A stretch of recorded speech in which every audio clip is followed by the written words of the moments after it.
Hello everyone, मैं आप सबका दोस्त ये करूँगा और आज हम यहाँ पे डिस्कस करेंगे फाइनेंशियल अकाउंटिंग का सबसे इम्पॉर्टेंट टॉपिक इंटरनल रिकंस्ट्रक्शन, जो कि टीवाई बीकॉम के सेम 5 में एप्लीकेबल होगा।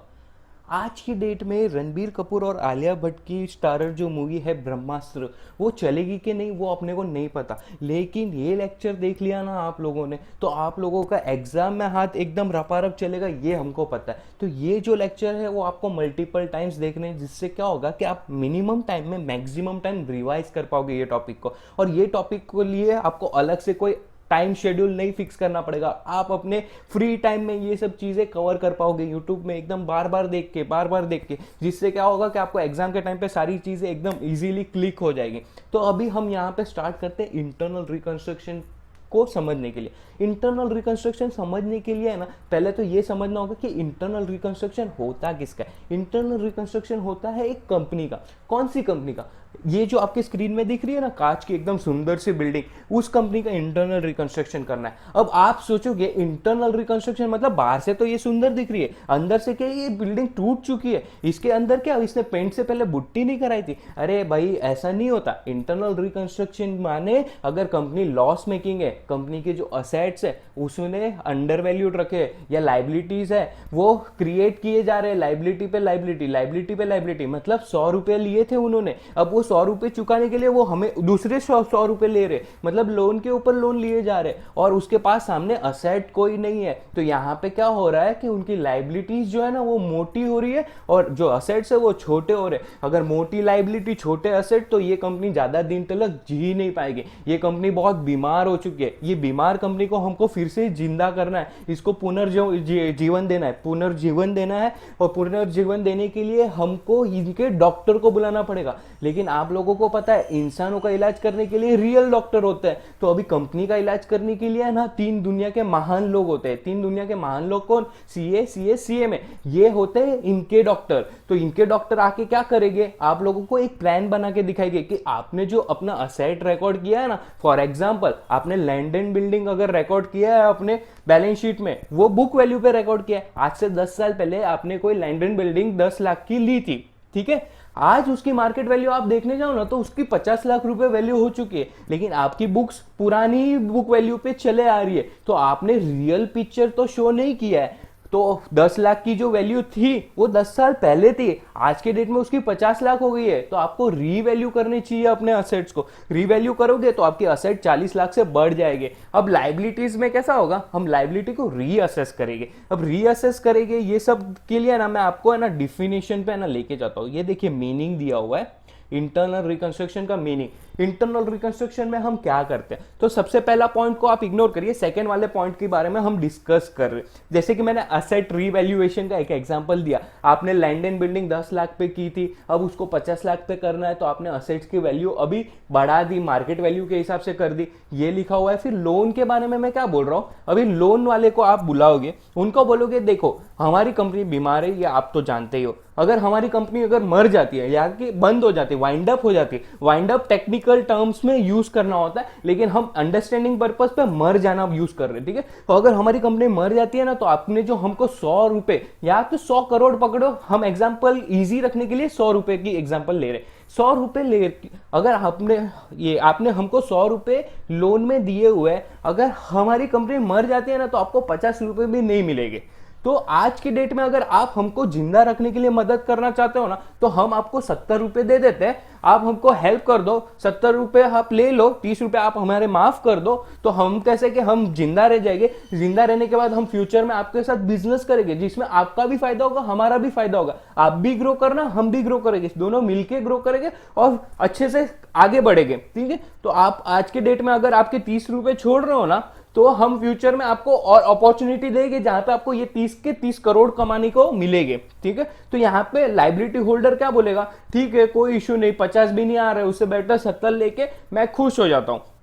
तो यहां पे हमने क्या किया, असेट को रीवैल्यू किया, लाइबिलिटी को रीअसेस किया। और असेट और लाइबिलिटी कब दिखते हैं, अपने बैलेंस शीट में, और बैलेंस शीट P&L, ये सारी चीजें सब मिल जाती है, उसको हम बोलते हैं फाइनेंशियल स्टेटमेंट। तो अब असेट को हमने चेंज किया, रीवैल्यू किया, लाइबिलिटी को रीअसेस किया, तो हमने क्या किया, फाइनेंशियल स्टेटमेंट को रीस्टेटेड किया। तो फर्स्ट पॉइंट जो बताया ना, it is a scheme in which financial statement shall be restated so that it appear better. अब ये अपीयर बेटर कर रहा है क्योंकि पहले 10 लाख पे अपनी लैंड एंड बिल्डिंग दिख रही थी, अब 50 लाख पे दिख रही है, जो कि करेक्ट वैल्यू है। लाइबिलिटी हमने आधी कर दी, आधी कर दी यानी कि 100 रुपए की थी, अब 70 रुपए देने, तो हमने लाइबिलिटी को भी फिर से सही कर दिया।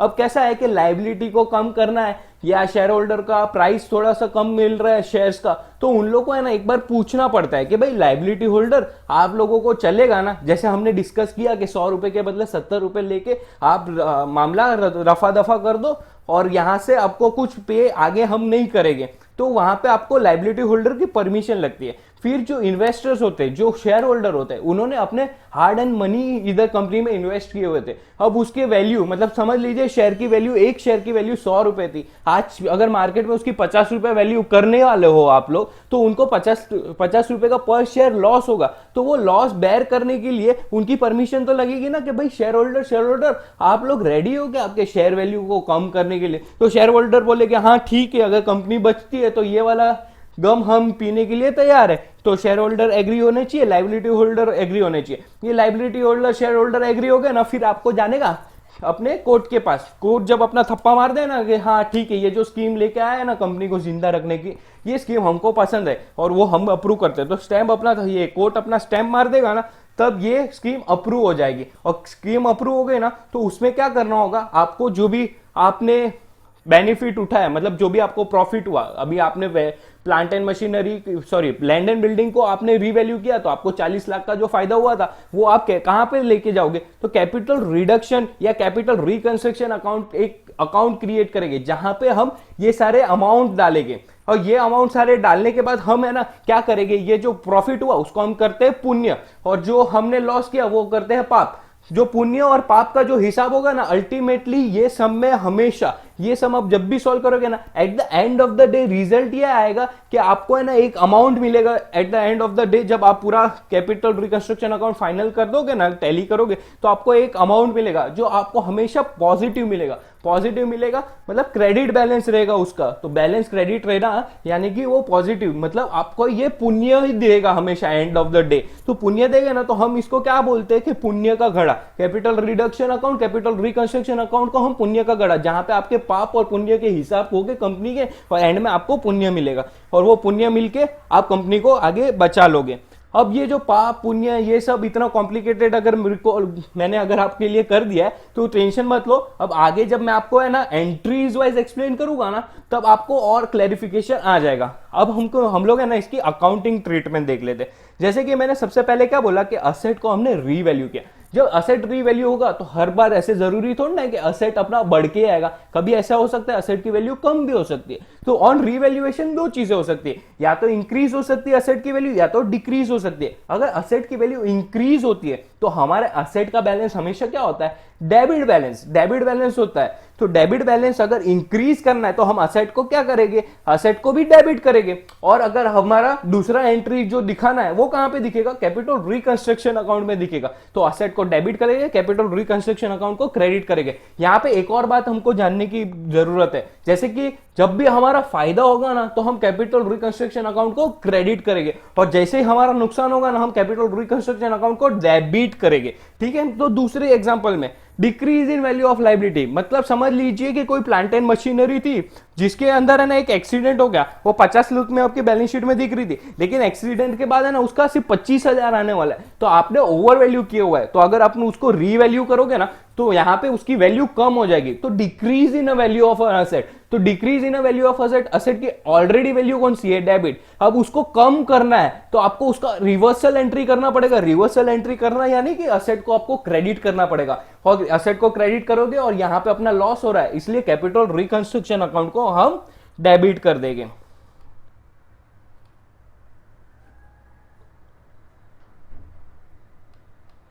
यहां फिर सेकेंड लाइबिलिटी का एग्जांपल देते हैं। On reassessment of liability. Liability के केस में क्या होगा, अगर दो बातें इसमें भी हो सकती है, या तो लाइबिलिटी बढ़ सकती है या तो लाइबिलिटी कम हो सकती है। अगर लाइबिलिटी बढ़ रही है तो लाइबिलिटी का कौन सा बैलेंस होता है, क्रेडिट बैलेंस होता है। तो अगर लाइबिलिटी बढ़ रही है तो हमको लाइबिलिटी को और क्रेडिट करना पड़ेगा, और अपना जब लॉस होता है तो अपन capital reconstruction capital reduction account को डेबिट करते हैं। तो कैपिटल रिकंस्ट्रक्शन अकाउंट डेबिट होगा और लाइबिलिटी अकाउंट क्रेडिट होगी जब लाइबिलिटी बढ़ेगी। लेकिन अगर लाइबिलिटी कम हो रही है तो उल्टा होएगा।